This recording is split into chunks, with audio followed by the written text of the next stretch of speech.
Ange à pattes de la série Nikito, narration faite par Sandra Wallet, publiée par Tech Time. Ange à pattes de Dil Ferreira par Florian Deval. Copyright 2022 Dil Ferreira, traduit en français par Florian Deval. Tout droit réservé. Aucune partie de ce livre ne peut être utilisée, reproduite numériquement ou imprimée sans l'autorisation explicite de l'auteur, à l'exception de brefs extraits, dans le cadre d'une critique. Nikito regardait avec excitation à travers les barreaux de la porte. Il venait d'être lavé et sentait comme il aimait.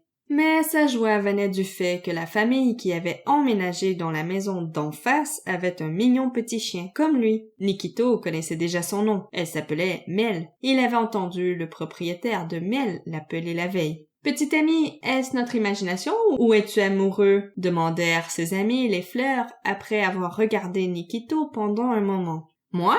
C'est ton imagination, mon ami. Je n'y pense même pas pour l'instant. » Les fleurs rirent en se regardant entre elles. Pendant ce temps, Nikito resta à la porte, attendant que sa voisine se montre, même juste un peu. Le temps passait et Nikito n'avait toujours pas vu le petit chien de l'autre côté de la rue. Heureusement pour lui, l'endroit où il attendait était à l'ombre, mais il était très fatigué d'attendre. « Je ne pense pas qu'elle viendra, » se dit-il doucement à lui-même. Les fleurs réalisèrent ce qu'il se passait et voulurent le rassurer. « Nikito, est-ce que tu savais que ton ami Josh était passé ces jours-ci? Il t'envoie un câlin et a dit qu'il reviendrait une autre fois. »« Quelle bonne nouvelle! Mes amis! Comme je ne vais pas très loin, je n'ai pas vu mon ami, alors je l'attendrai. » Une nouvelle étincelle apparut dans les yeux de Nikito, ce qui rendit les fleurs heureuses. « Nikito, viens ici, mon garçon !» La voix de son meilleur ami l'appelant le fit courir à la rencontre de Victor. « Tu es très attaché à cette porte, Nikito. Qu'est-ce qu'il y a? Tu veux faire une balade? » Nikito remua la queue pour montrer son accord. « Mais tu sais déjà que tu ne peux pas aller trop loin, que tu dois être prudent dans la rue. Tu te souviens de ce jour où tu t'es perdu et où j'étais inquiet pour toi? » Le chien remua à nouveau sa queue. « Il ne comprend pas ce que tu dis, » dit Madame Maria depuis l'intérieur de la maison. « Si, il comprend, maman. » Il a même remué sa queue. Madame Maria préféra ne pas continuer d'insister. Si son fils pensait qu'il comprenait, ça ne lui posait pas de problème. « Nikito, allons faire une balade un peu plus tard, ok?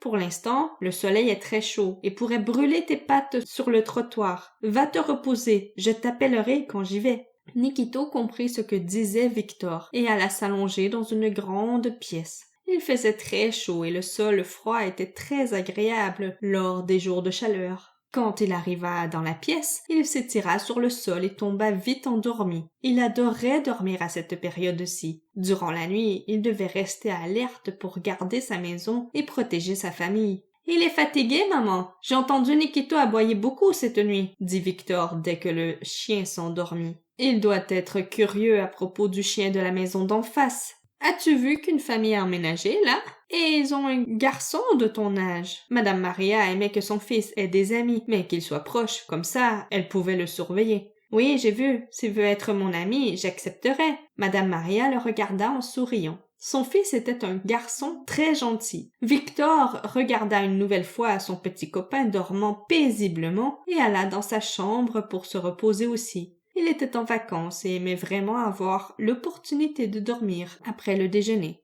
Tard dans l'après-midi, Nikito se réveilla et après s'être étiré, alla voir s'il y avait du mouvement dans la rue. On pouvait tout voir d'où étaient les fleurs. Excité, il s'approcha pour entendre les nouvelles. « Le voisin vient de sortir pour faire une balade avec son chien. Tu aurais dû voir comme elle est belle. » La nouvelle remonta le moral de Nikito, qui courut aboyer derrière la maison en cherchant son propriétaire. Là, il commença à grogner sur la laisse que Victor utilisait toujours pour l'attacher lorsqu'il allait faire une balade avec lui. « Maman, tu vois bien qu'il comprend. Il me demande de l'amener dehors, » dit Victor avec excitation, en pointant son petit ami qui sautait autour de la laisse, coincé dans un coin. « Tu as raison, il comprend vraiment. » « Va le promener pendant un moment, ou mes oreilles vont s'abîmer, » dit Madame Maria en souriant. « Allez, viens, Nikito. » Le chien s'approcha de lui et attendit que Victor attache la lanière de cuir à sa laisse. Nous espérons que vous avez apprécié cet aperçu.